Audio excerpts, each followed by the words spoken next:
Our paper that came out in 2015 looked at the fact that after a century of progress on mortality, toward the end of the 20th century, mortality rates for white non-Hispanics in the U.S. started to move in the wrong direction. And this put us at odds with other rich countries. It put us at odds with the other English-speaking countries where in middle age, mortality continues to fall at about 2% a year. And in America, that stopped happening. We tried to dig deeper to find out what the heck is going on here. And what we're finding is that for every successive birth cohort, so people born, say, in 1960 relative to 1950, or 1980 relative to 1970, what we call deaths of despair, deaths from suicide, from drug overdose, from alcohol-related liver diseases, are on the upswing, and each successive birth cohort looks like they're at higher risk. There really is a decline of the American working class, which reached its heyday with the blue-collar aristocrats of the early 1970s with good union jobs and a job you could get where you got on the promotion line and you got a promotion every year, and you built a middle-class life for yourself and your family, and that gave a whole mode of existence, which was very important to people. And achieving that mode of existence has become harder and harder. The popular press has been saying that this is a rural problem, or this is a problem in Appalachia.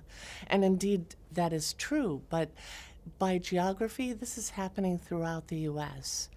Mortality rates overall are rising in almost every state, New Jersey, New York, California being the only exceptions.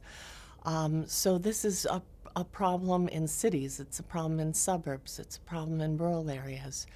And the people who are really getting hammered are people with less education.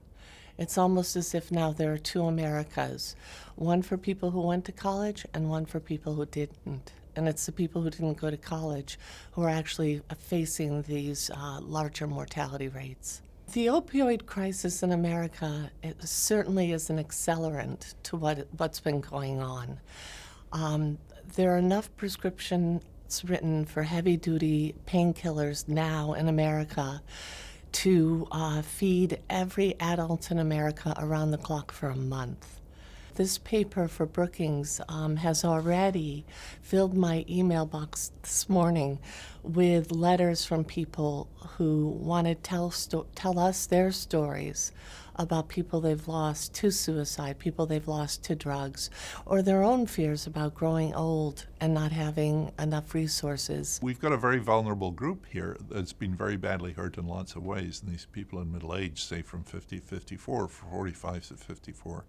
And when we're talking about health and health insurance, it's very important to make sure these people are protected. And I think when people are thinking about health reform, which there's a lot of discussion about health reform these days, they should certainly look at our paper and realize what is happening to these people already and take that into account when they design new systems. So I think that's very important.